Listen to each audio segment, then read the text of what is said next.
તો આપણી એ ટેટી છે જે પાકી ગઈ છે અને થોડીક પોચી પણ થઈ ગઈ છે. આપણે કાપી અને જોવી કેવી થઈ.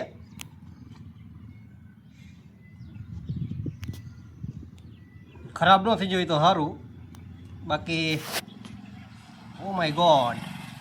ગુડ મોર્નિંગ, જય શ્રી કૃષ્ણ. હું છું BM રજાસરા અને ફરી એકવાર એક નવા વિડીયોમાં સ્વાગત છે તમારું. મિત્રો, વરસાદ ખૂબ થઈ ગયો છે અને વરસાદ થયો એટલે આપણે જે પણ ટેટી હતી તે બધી પાકી ગઈ હતી. તો અત્યારે છેલ્લે એક વધી છે, જોઈ લો, સરસ મજાની પીળા કલરની ટેટી થઈ ગઈ છે. તો આજે આપણે તેનું હાર્વેસ્ટિંગ કરી રહ્યા છીએ. ત્યાર પછી આપણે આ એક લઈ લઈશું એટલે આપણી પાસે બીજી કંઈ વધશે નહીં. અને આપણે જે મકાઈ વાવી હતી તે પણ સરસ મજાની ઉગી ગઈ છે, તે પણ હું તમને બતાવીશ. સૌથી પહેલાં આપણે હાર્વેસ્ટિંગ કરી નાખવી અને ત્યાર પછી ટેટી કેવી નીકળે છે ને તે પણ હું તમને બતાવીશ. તો જોઈ લો, સરસ મજાની પીળી થઈ ગઈ છે ટેટી. વરસાદના લીધે આ પાકી ગઈ છે અને એકદમ સરસ મજાની સુગંધ પણ આવી રહી છે. કાપશું આપણે કેવી વર્તાય છે તે પણ હું તમને જરૂર બતાવીશ. તો જોઈ લો, હવે વેલો આખો બધો ખાલી થઈ ગયો છે. અમુક જગ્યાએ ફૂલ આવ્યા છે, બાકી તો કંઈ છે નહીં. હવે જોવી રાખવી છે કે નહીં એટલે વેલાને, નકર અમે કાઢી નાખશું. તો અને સરસ મજાનું ફળ છે, બહુ મોટું નથી થયું, નાનું એવું થયું છે, છતાં પણ વરસાદના લીધે પાકી ગયું છે. તો આપણે આને કાપશું, કેવી નીકળે છે તે પણ અમે તમને બતાવશું. એ પહેલાં હું તમને બતાવી દઉં કે અમારે જેમ વાવીતી મકાઈ તે કેવડી થઈ જાય છે તે. ચાલો બતાવું. મિત્રો, આપણે અહીંયા કણે તરબૂચનો વેલો હતો, જે વરસાદના લીધે આ બધું ધોઈને આવ્યું, એટલે રેતી ધોઈને આવીને એટલે બધો ડટી ગયો અને ત્યાર પછી બરી ગયો. તો આ સરસ મજાનું આપણું આ તરબૂચ છે, જોઈ લો, આ તરબૂચ છે આપણી પાસે અને આ છે એનો વેલો જે બરી ગયો છે. તો અત્યારે આપણે તેને હટાવી રહ્યા છીએ અને સરસ મજાનું આ નાનું એવું તરબૂચ છે, જોઈ લો. તેને પણ આપણે કટિંગ કરવી, કેવું નીકળે છે ને એ પણ હું તમને બતાવીશ. તો આપણી પાસે આજે 2 ફળ થઈ ગયા છે સરસ મજાના. મિત્રો આ ટેટીનો આપણી પાસે ત્રીજો વેલો છે, જેમાં જોઈ લો સરસ મજાના ઘણા બધા ફૂલ આવી ગયા છે. ઘણા એટલે ઘણા બધા છે, એક ડાળીએ લગભગ 10-12 ફૂલ છે અને એવી ઘણી બધી ડાળીખી છે.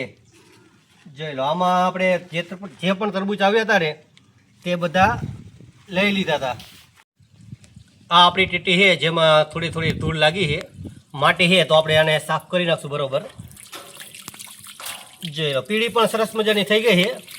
તો તમારે પણ જો તમારા ઘરે કુંડું રાખે એવી જગ્યા હોય અથવા તો સીધી માટી હોય તો તમે ત્યાં આગળ જરૂર કંઈક ને કંઈક ઉગાડજો. જોઈ લો, થોડાક ટાઈમ થાય છે, લગભગ 1-2 મહિના જેવું, ત્યાર પછી ફળ આવી જશે. તો અમારે પણ સરસ મજાની ટેટી થઈ છે, એ પણ પાકી. મિત્રો, આ છે પાલક, આપણે જે વાવ્યો હતો તે પણ સરસ મજાનો ગ્રોથ અત્યારે થઈ રહ્યો છે. આપણે આમાં માઇકોરાજા આપ્યું ને ત્યાર પછી સારું એવું રિઝલ્ટ આપણને જોવા મળ્યું છે બધા છોડમાં. જોઈ લો, દૂધી પણ સરસ મજાની છે, જે હવે વેલો આગળ વધવાની તૈયારીમાં છે. ત્યાર પછી આ ચોળી છે, ચોળી પણ સરસ મજાનો બધા વેલા થઈ ગયા છે. જોઈ લો, આ સરસ મજાની ચોળી છે. ત્યાર પછી માઇકોરાજાનું રિઝલ્ટ બતાવું ને તો આ જોઈ લો, કોથમીર છે, સ્પેશિયલ ધાણાની કોથમીર છે, તે આપણે વાવી હતી, તે પણ અત્યારે સરસ મજાની થઈ ગઈ છે.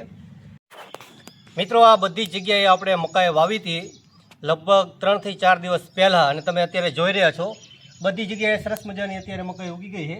જેમાં આપણે ચાસમાં મકાઈ વાવી હતી તો અત્યારે સરસ ઉગી ગઈ છે. તમને અત્યારે જોવામાં એકદમ નાની લાગતી હશે, પરંતુ લગભગ 1 વીક પછી આપણે જોઈશું ને તો ઘણી બધી મોટી તમને મકાઈ દેખાશે. ત્યાર પછી સામે પણ મકાઈ આપણે વાવી છે, તો તે પણ સરસ મજાની થઈ ગઈ છે. અને સૌથી પહેલાં આપણે વાવી હતી ને તો ઘણી બધી મોટી થઈ ગઈ છે, એ આપણે આવતીકાલે બતાવશું. આવતીકાલે હું તમને બતાવીશ ટમેટી, મરચી, રીંગણી અને મકાઈ આપણી જે થોડા દિવસ પહેલાં જ વાવી હતી તે. તો આપણી એ ટેટી છે જે પાકી ગઈ છે અને થોડીક પોચી પણ થઈ ગઈ છે. આપણે કાપી અને જોવી કેવી થઈ.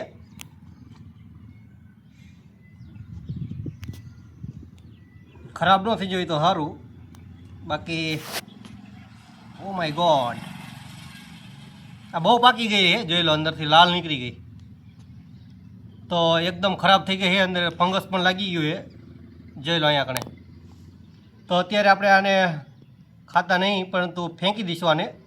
જોઈ લો, અંદરથી એકદમ ખરાબ થઈ ગઈ છે, પણ લાલ કેવી રીતના નીકળી એ કંઈ ખબર ન પડી. હવે ખરાબ તો સમજાય, ચાલો. તો તો આ ટેટી હતી જે ચોમાસાના લીધે એકદમ ખરાબ થઈ જાય. ટેટી રહી આમ તો ઉનાળામાં જ થાય, અત્યારે તો થાય નહીં, ઓફ સિઝન છે એટલે. છતાં પણ આપણે વાવી હતી અને થઈ પણ ખરી. ત્યાર પછી આ છે આપણી આગળ તરબૂચ. એકદમ નાનું એવું છે, વેલો ભરી ગયો એટલે આપણે કટિંગ કરી લીધું છે, તે જોવી.